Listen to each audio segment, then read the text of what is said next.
प्रभु जब तक जीवन दुखी रहता है जीवात्मा भगवान का स्मरण तब भी करता है। हम सभी की आदत ज्यादातर यही है, दुख होते हैं तो हे भगवान करते रहते हैं। बाकी आदत अपनी अपनी है। कोई तो ये कहता है हे भगवान तूने ये क्या किया, और जो वीतरागी ज्ञानी महात्मा है, विद्वान है, वो ये कहते हैं चलो मुझे मेरे कर्मों का फल बाद में मिलना था, अभी मिल गया, अच्छा। ये अपना अपना विवेक है। साधारण जीव तो परमात्मा को ही दोष देता है। दुख में सुमिरन सब करे, सुख में करे न कोई, जो सुख में सुमिरन करे तो दुख काहे हो। हम जीवात्माओं का स्वभाव है, जब दुखी होते हैं तभी भगवान का स्मरण करते हैं, सुखी होने पर भगवान की लगभग जरूरत ज्यादातर लोगों को नहीं रह जाती है। जब तक हम सुखी हैं, संपन्न हैं, आनंदित हैं, तब तक भगवान का धन्यवाद देने में, भगवान की सेवा करने में कोई भी कसर नहीं छोड़नी चाहिए। अगर हम सुखी हैं और भगवान की सेवा करने में कसर छोड़ते हैं तो बाद में दुख हमें दुखी करने में कोई भी कसर छोड़ने वाले बोलो ना नहीं है। भक्तवत्सल भगवान की।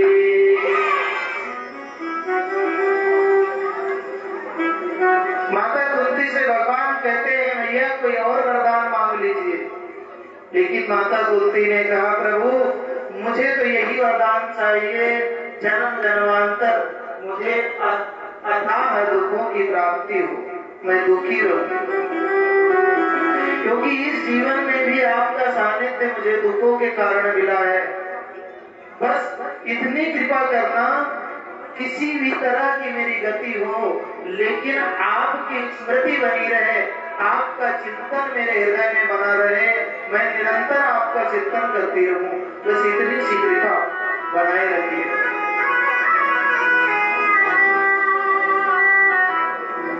भगवान द्वारका के लिए प्रस्थान कर जाते हैं।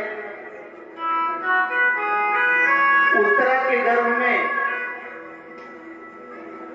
शिशु पल रहा है, जो पांडव वंश का इकलौता वारिस होने वाला है। हुआ यूं, जब कौरवों ने देखा कि हम युद्ध हारने को नहीं है, उनके पक्ष में होने के कारण अश्वत्थामा ने दुर्योधन को निर्भय किया और निर्भय करके कहने लगा तुम चिंता मत करो, आज की रात्रि मैं 5 पांडवों का विनाश कर दूंगा। अश्वत्थामा ने 5 पांडवों के धोखे से पांडवों के 5 पुत्रों के सिर काट ले गया। बाद में जब दुर्योधन ने उन 5 सिरों को देखा, देख करके विलाप करने लगा। दुर्योधन ने कहा अश्वत्थामा से अगर हम कौरव नहीं बचे थे, पांडव भी एक दिन गुजर ही जाएंगे, समय शरीर त्याग ही देंगे। ये तो हमारे वंश परंपरा के खिलते हुए फूल थे, इनके सिर काट करके तू आतताई हो गया है। तूने तो हमारे वंश को ही बीज समेत समाप्त करने की चेष्टा की है। लेकिन अश्वत्थामा का मन ही मन विचार यह था कि मेरे इस कृत्य से कम दुर्योधन प्रसन्न होगा, लेकिन दुर्योधन प्रसन्न नहीं हुआ। इधर द्रौपदी को जब पता चला मेरे 5 पुत्रों का इस तरह से वध हो गया है, क्योंकि अश्वत्थामा पांडवों का ही वध करने आया था, लेकिन भगवान तो सर्वज्ञ हैं, अंतर्यामी हैं, सब कुछ जानने वाले हैं। भगवान ने पहले ही पांडवों को अपने साथ लिया और कहने लगे हमारे साथ आइए, कुछ आवश्यक मीटिंग करनी है, बातचीत करनी है। इधर द्रौपदी ने विचार किया कि ये पांचों बिस्तर खाली पड़े हुए हैं, तो पांडवों की जगह अपने पांचों पुत्रों को विश्राम करा दिया। पांडवों के धोखे अश्वत्थामा ने द्रौपदी के पांचों पुत्रों के सिर काट दिए। जब पांचों पांडव भगवान श्री कृष्ण के समेत द्रौपदी के पास आए तो द्रौपदी विलाप कर रही थी, रुदन कर रही थी। घटना का पता चला अश्वत्थामा ने ऐसा कृत्य किया है, तो अश्वत्थामा को दंडित करने के लिए अर्जुन गांडीव धनुष लेकर के रथ पर सवार हो अश्वत्थामा को पकड़ने के लिए भगवान श्री कृष्ण के साथ गए। अश्वत्थामा अपनी मृत्यु को आया देखकर भागता है, अर्जुन पीछा करते हैं। अश्वत्थामा ने जब देखा कि मेरे बचने का कोई भी विकल्प नहीं है, तो अश्वत्थामा ने ब्रह्मास्त्र का संधान किया। ब्रह्मास्त्र छोड़ा।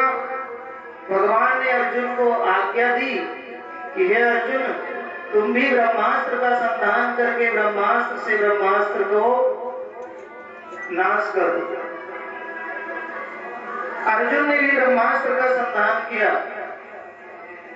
लेकिन ब्रह्मास्त्रों के टकराने से अनेक जीवों की हत्या हो जाती, अकारण प्रलय जैसी स्थिति बन जाती। इसलिए अर्जुन ने भगवान को प्रणाम कर पूछा, प्रभु अब क्या करना चाहिए? तो अश्वत्थामा को पकड़ना हमारा उद्देश्य था, सो पकड़ लिया, लेकिन ब्रह्मास्त्र अगर आपस में टकराएंगे तो बहुत ही विनाशकारी स्थिति हो जाएगी। भगवान ने आज्ञा दी, इस ब्रह्मास्त्र को आप वापस कर लीजिए। अर्जुन ने अपने ब्रह्मास्त्र को वापस किया, लेकिन अश्वत्थामा को ब्रह्मास्त्र चलाना तो आता था, वापस करना नहीं आता था।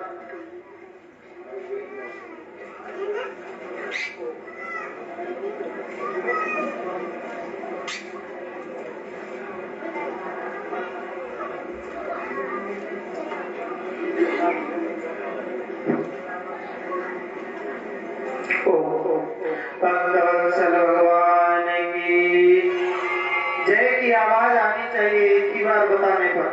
भक्तवत्सल भगवान की। तो आप ब्रह्मास्त्र को वापस नहीं कर सकते, तो क्या करें?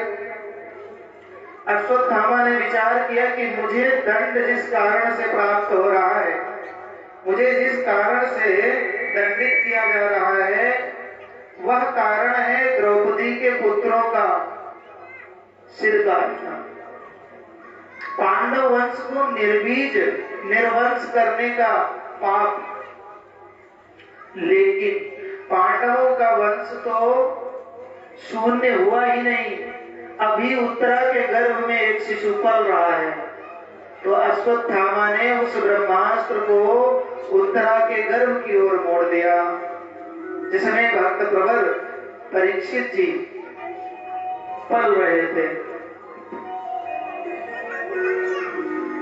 अब उस ब्रह्मास्त्र के असह्य तेज को न सहन कर पाने के कारण उत्तरा श्री कृष्ण गोविंद हरे मुरारे करते हुए भगवान की शरण में आई, भगवान की करुण भरी वाणी में प्रार्थना की, और भगवान ने कृपा करके सूक्ष्म रूप धारण कर उत्तरा के गर्भ में प्रवेश कर भक्तराज परीक्षित की रक्षा की, उनको अभय वर दिया। भक्तवत्सल भगवान की। अश्वत्थामा को द्रौपदी के सन्मुख लाया गया, और किस तरह से लाए? भीम ने अश्वत्थामा को रस्सियों में बांधा हुआ है और घसीटते हुए ला रहे हैं। सन्मुख आते ही द्रौपदी बहुत दीन हो गई, बड़ी दया आई। उन्होंने अपने हाथों से रस्सियां खोली और कहा, इनको छोड़ दो, इनको छोड़ दो, क्योंकि ये हमारे पूज्य हैं, विप्र हैं, गुरुदेव के पुत्र हैं। और मैं नहीं चाहती हूँ कि जिस तरह से मैं अपने 5-5 पुत्रों के लिए विलाप कर रही हूँ, दुखी हो रही हूँ, ऐसे ही हमारी गुरु माता अपने पुत्र के वियोग में विलाप करें। मेरे 5 पुत्र थे, मेरा सर्वस्व थे। माता कृपी के एक ही पुत्र है। गुरु द्रोणाचार्य जी तो वीरगति को प्राप्त हो चुके हैं, लेकिन उनका एक इकलौता आश्रय है जो उनका आधार है, और कोई भी उनके जीने का आधार नहीं है। और ऐसा भी नहीं है कि इस अश्वत्थामा का अगर वध कर दिया जाए तो मेरे 5 पुत्र वापस आ जाएंगे, वो भी वापस आने वाले नहीं हैं। तो अर्जुन ने भगवान से पूछा, प्रभु आपकी क्या आज्ञा है? तो भगवान ने कहा, जो आतताई हो उसे जीवित नहीं छोड़ना चाहिए। आतताई कौन है? अभी आतताई वो है जो स्त्रियों पर प्रहार